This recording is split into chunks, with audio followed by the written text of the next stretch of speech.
Okay, welcome back to the Show Me the Data podcast. Today we are joined by Nial Sullivan. Nial is the head of marketing at Siemens.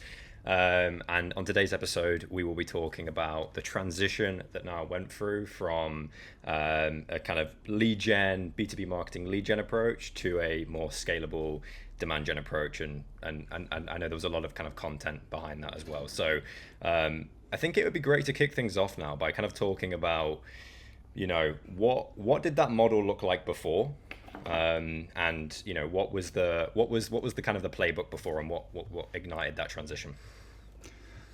Yeah. So, thank you for the invite, first of all, Joe. I'm really pleased to be on the podcast. And I guess just to be clear as well, so I'm the head of marketing for a product within Siemens, so Sensai predictive maintenance. I wish I was the head of marketing for Siemens. That'd be great. But but still a very interesting, a very interesting product. Very complex, long sales cycles. So and it really feeds into our discussion today. So the long story. I don't know how long we've got, but I'll try and make it reasonably concise. So shall I give a bit of background on Sensai first of all? And For sure. Because it also leads into this as well. So Sensai is a sort of SaaS predictive maintenance platform. So it monitors machines and is able to provide early warning signs of failure. And so we were acquired by Siemens. It was about 2.5 years ago now. And so a lot's happened in that time. But actually, what we're talking about today was actually before that acquisition, where if we're going back a few years, I was a marketing manager for Sensai, reporting to one of the co-founders. At that point, we were measuring marketing in a pretty traditional way, what you'd expect and what you'd see in a lot of marketing organisations, so MQLs, SQLs. And the aim really would be to look at, let's get as many high volumes as we can and pass them to our sales colleagues, and then they contact them all and go through them. Hopefully there's some gems in there, and and everyone's happy. So, but I guess what happened is, luckily for me, I guess I got promoted into a more senior role, so VP of marketing at that time. And at that point, obviously, it gave me a chance to sort of look at the bigger picture, as it were, and the overall strategy. And I could see there was a lot of sort of flaw. I don't want to criticise too much because it was a very successful business at the time, but I could see that there was some opportunities to improve how we measure and how we market to people. Because I was hearing more and more in the market that buying had changed, and how people buy SaaS products has changed. It's obviously, as you don't need me to tell you guys, but people do their own research now. They don't need to be handheld through the process and that kind of thing. So all these sort of ideas were floated through my head. But I was also looking at our sales team at the time, very small team, but they had a really tough job of having to generate new business and follow up on leads. And then when they became customers, the journey didn't stop there. They'd have to sort of look after them through that process to renew and expansion, because we were only a tiny sort of scale up business, 50 people. So it was all hands on deck. But the problem was, it was like, where do they focus their time? And at the time we were passing MQLs, not necessarily qualified, not necessarily looking to buy, but it's like, here's some contacts to contact. But if people don't want to speak to you, it's quite a tough job. So my first thought was, actually we need to focus on quality. It seems obvious, but for the main reason, so they can focus, if when they are looking at new business, they're focusing on people who actually want to speak to them as well. So that was sort of the groundwork. But I could talk about what we implemented from there if you want, or was there any direction you wanted me to go in? What was it that, I guess, kind of opened up this like new approach for you? Was it just seeing others that were doing it in the industry, in the kind of marketing field, in the space? What was it that kind of made you go, I think what we're doing isn't quite right, and we need to transition to that approach, right? Because it takes a lot of conviction to make that kind of shift. Yeah, no, exactly. I think the first point, it was having a lot of trust from like the co-founders at the time. They're like, we trust you to do this. So I was like, oh, interesting. But I could talk about that as well, because it's a shift in mentality. But sure. I guess what I was seeing, and I'll give credit to where credit's due, because I didn't come up with this idea myself. It was actually, I'm sure Chris Walker, very prominent B2B marketing. Well, he's gone beyond B2B marketing now into a other areas, more strategic areas. But at the time, he was focused on demand gen, and I started listening to his podcasts and a lot of it was just common sense. It was like, because I was in that field of, get MQLs and do all this stuff. I was fully in that game. But the way he explained it, it's like, well, think about it, how people have changed, how people buy now. And you can even give a simple example of like LinkedIn, where we'd run like ads, to gate ebooks and things like that and get leads and all that kind of thing. But then if I think what do I do on LinkedIn? I don't go onto LinkedIn to buy, and I'm sure you don't either. You might see an ad now and again, but really the ads that are most effective are the ones which sort of add value to your day, and they're the ones that stick in my mind. And I can think of SaaS products that I've purchased as a marketing leader based on just LinkedIn, seeing their individuals on LinkedIn talking it up. So it was outside sources, definitely, and then it was just fortuitous. At a similar time, I was given the opportunity to become the more strategic marketer. So I was like, I'm going to try and implement, or I want to implement this. And then at that stage, it's about being able to convince co-founders and the management that this approach is best. And luckily, I work for they still are part of Sensai within Siemens, but I work for people who actually really understand marketing and get it. And there's no point promoting someone with new ideas if you're not going to let them implement it. So they sort of gave me the opportunity to do that, and we've continued that into Siemens as well, I should say as well. So you went from the traditional structure MQL SQL to a new one, and can you describe the new one? What did that look like? Yeah, so I guess there's two ends to it. So there is still some marketing. Some element of marketing, the traditional marketing metrics. So if I start with that first, but it's sort of changing what you call an MQL, because an MQL before was, is anyone relevant to our, a target persona who filled out a form. That's an MQL, because, they're potentially someone who might buy from us, but it's actually changing that mindset towards what I call like a high intent lead. So it's someone coming through like a demo form or a contact form, not through downloading a white paper. I mean, we ungate everything anyway now. So it's the pure focus is on the people who are coming to us saying, we want to buy your product. And then, so actually measure those instead. And then you start measuring things like, from a inbound high intent lead to an opportunity. And then you get into the metrics which affect the more business focused metrics, which is, pipeline and, pipeline acceleration and customer acquisition costs, and you start looking at those metrics instead. And what that does, it increases marketing's importance. It's not all down to marketing that part, because it's a combination of customer success and sales, and all of us sort of own that metric. But it's key for me to help anyone understand who thinks marketing is still just do this flyer and do this whatever task, do this task, is actually no, it can be a really strategic function and not a cost on a spreadsheet, but actually a revenue, can help drive revenue growth. And to do that, you need to be able to show in the the more the business focused metrics, as well as the some of the more traditional ones as well. So you went just to follow up on that. So essentially what we're looking at here is we're looking at changing the definition of MQL. So that's going to be a bit different, right? We're ungating the content. What else would you say that the new structure that you've implemented to look like? What are the things that was different from the traditional MQL and SQL? From content perspective, your traditional marketing channels that you've been running, how did that change? Yeah, so actually, yes, one thing we haven't talked about so far. So the one thing that, again, is because, to give a bit of background, so I've been working in SaaS businesses for about 11 years now, various companies of various different sizes. But originally my background was in copywriting.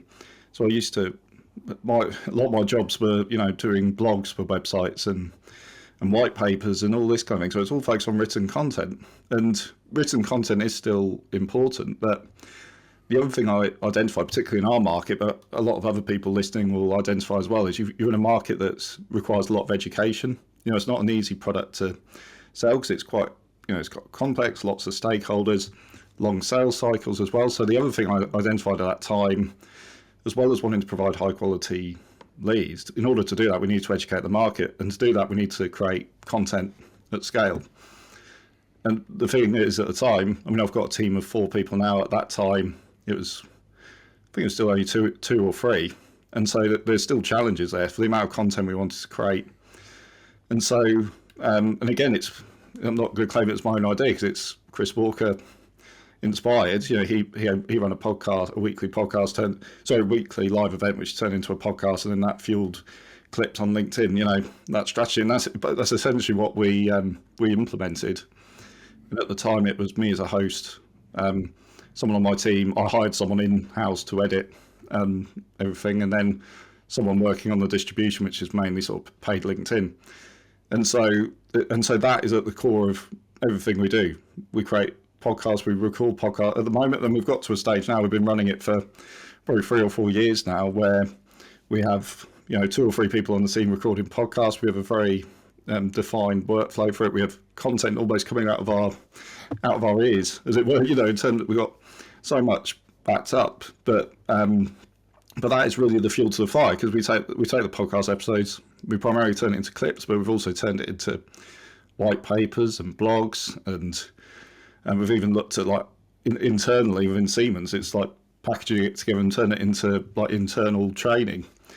And so that was the other side of it as well. It wasn't like I was asking for loads more resources, because I could go, well, actually we could reuse a lot of what we've already got as well.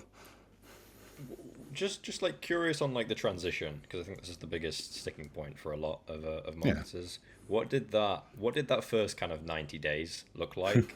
Not 90 to like 120 days. What was how long did it take for you to start seeing that initial form of results? Yeah, I think the first thing to say is it's a little bit of a shock to the system to start with for a few people who see, 1 minute you're generating 300 MQLs every month, and it goes down to just pick a number like 25, let's say 25, and it's like, oh my god, what's happening? And and there's probably a little bit of trepidation at the start, but then you start seeing that actually more of those are turning to opportunities. I've got a fantastic comparison graph. There's like a funnel like comparison where you put 1,000 leads at the top of it, less of those become opportunities, and less of them become closed won. Whereas if you have a smaller funnel of like a smaller amount of high intent leads, so it's more of a shift in mindset in that. But in terms of the time frame, I think the thing with this, it's not like an instant thing. It's like anything in marketing. When you get asked, we need 500 leads tomorrow, kind of thing, or I need more pipeline tomorrow, and it's like, well,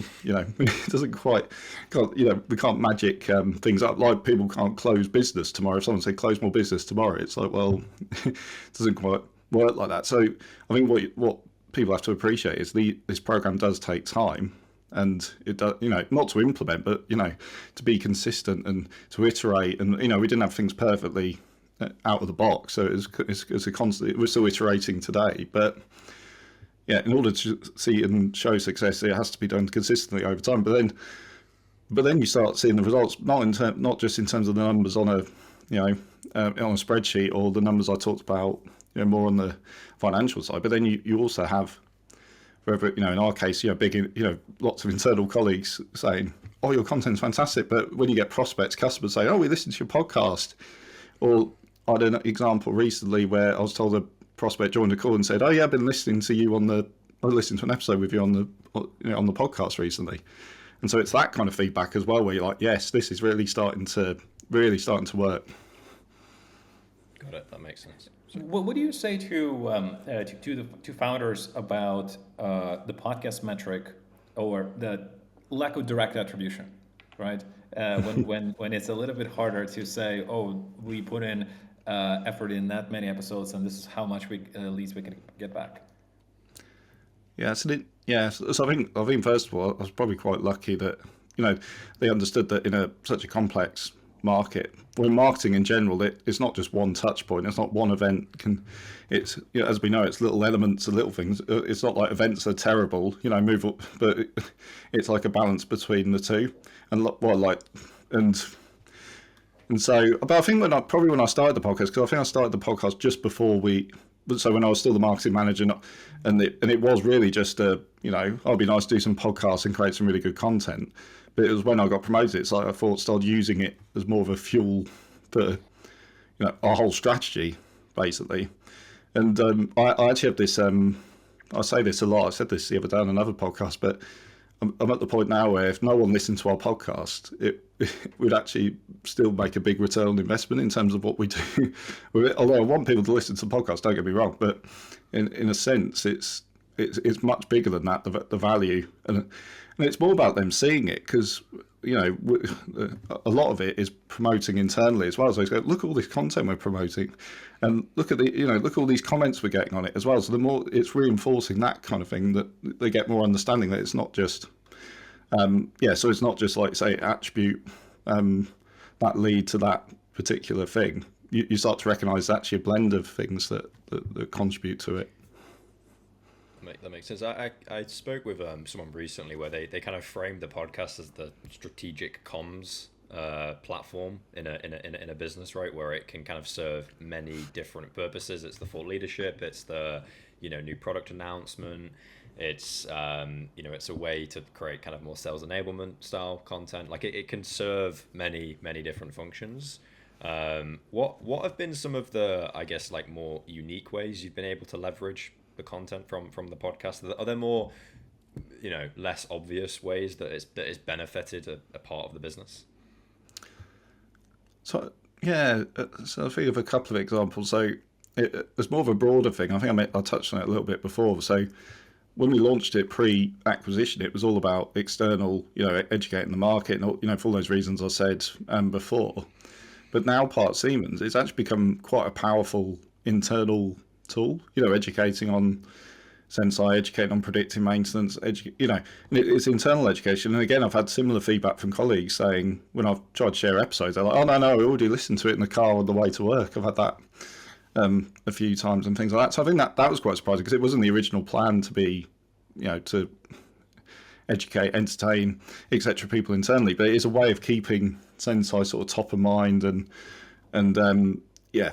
although the podcast has sort of broadened out over time as well to more broader sort of digital transformation topics.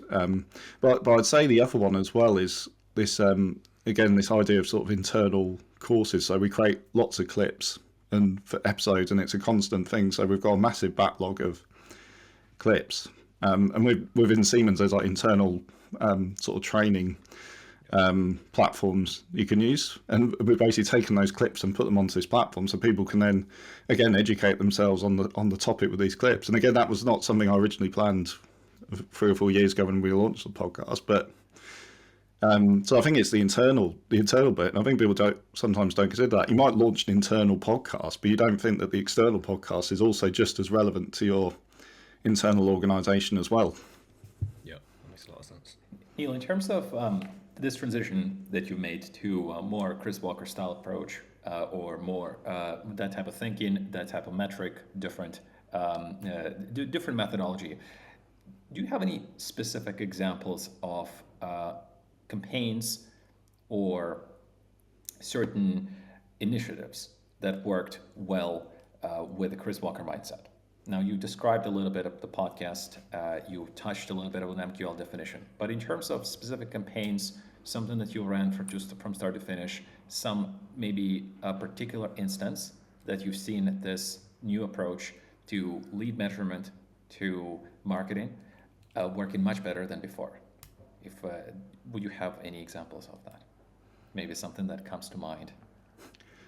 I think that the main example is, and I think we probably covered it. I'm trying to think of something slightly different, but it really is that element of a podcast. I guess one thing we didn't talk about related to that is similar to Chris Walker as well, is that we originally launched it with like a weekly live event. We haven't done that for a little while, but it was literally a carbon copy of what Chris Walker was doing, and it's for the similar reasons that Chris probably did it as well. It's not just about it's not about selling or marketing to people, but it's about community building. But also you get that sort of direct engagement with people, which I also think's as a marketer it's crucial, particularly. I mean, I could talk about sort of segue into that as well, where I think not enough marketers actually speak to customers or have, that engagement with customers to understand really what, not just about in relation to the products they buy, but their buying journey and things like that. Because if you actually spoke to customers, that's another way to confirm that this approach I've been sort of describing today is working. I validated it against prospects and customers I've been speaking to. To pick out a campaign, I wouldn't say so, but it's really, the podcast is at the heart of everything. We do other things sort of around that. I mean, for example, at the moment we're doing sort of a quite a big live event next month, which again, being a live event, we want people to attend, and there's various sessions from customers and external speakers, and there's workshop type content. So we're sort of exploring that. But again, the premise is still at the core of what we do. It's about repurposing and reusing where we can. So all the content recorded there will be reused again. And like I said, we haven't come to it's next month, but in terms of where we are in terms of registrations and everything, it's looking very promising. And it's actually a mixture of like prospects, customers, partners, and everything. So we're starting to bring back that sort of community. And yeah, we want to bring back the community because it's going to be a recurring event series. So we're sort of experimenting with that again. So yeah. For sure. Just in terms of, I have one other question on this conversation, Nial. Sure. Why a lot of other B2B companies have not adopted Chris Walker approach, in your opinion? What have stopped them to get a broader adoption? Yeah, it's an interesting one. I think a lot of it does come down to the view of marketing within an organisation, that it is just it's not there to be a revenue driver and a growth driver. It's there to be subservient to sales. Maybe I think there is a little bit of that sort of sales assistant type of mindset. It could be that people like very sort of basic and simple metrics, because it's simple, just say we've got this many MQLs and this many become opportunities. But yeah, I do think there is still there is still a lack of understanding of how marketing can truly benefit an organisation. Which is a shame. And even people, I'm sure there are a lot of marketers maybe do want to implement something like what Chris Walker has done, but you just work for some organisations where you don't have the management just won't just don't get it, or they won't get it, no matter how well you explain it or how articulate you are. You just can't do that. And that's why I guess that's why in a way I was just thinking, because Chris Walker's actual advice on this was if you're in an organisation like that, then leave basically and find. It's not always as easy to do that, of course, but all I can say, I've been very lucky at Sensai originally to have co-founders who actually just got it, or at least even if they didn't fully get it, they thought, well, it makes sense, let's give it a go. And that was always sort of the mindset there. But not to say they wouldn't question it and ask questions about it and scrutinise it, but they at least gave it an opportunity to run and for me to prove myself. So yeah, I think that there's still a big lack of understanding. It's quite sad to see in a lot of ways, actually. But.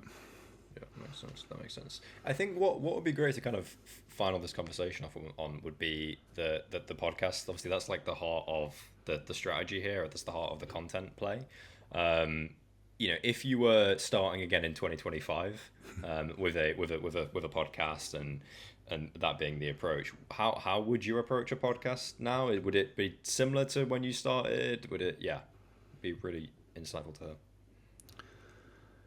I think because again, I guess if we go back to the start, like I said, we had a very small team at the time, but the other thing, like we used just Zoom, and things like that. It was all, it was all very rudimentary stuff. And we actually used Riverside actually at one point as well, funny enough. So it's funny being back on here. But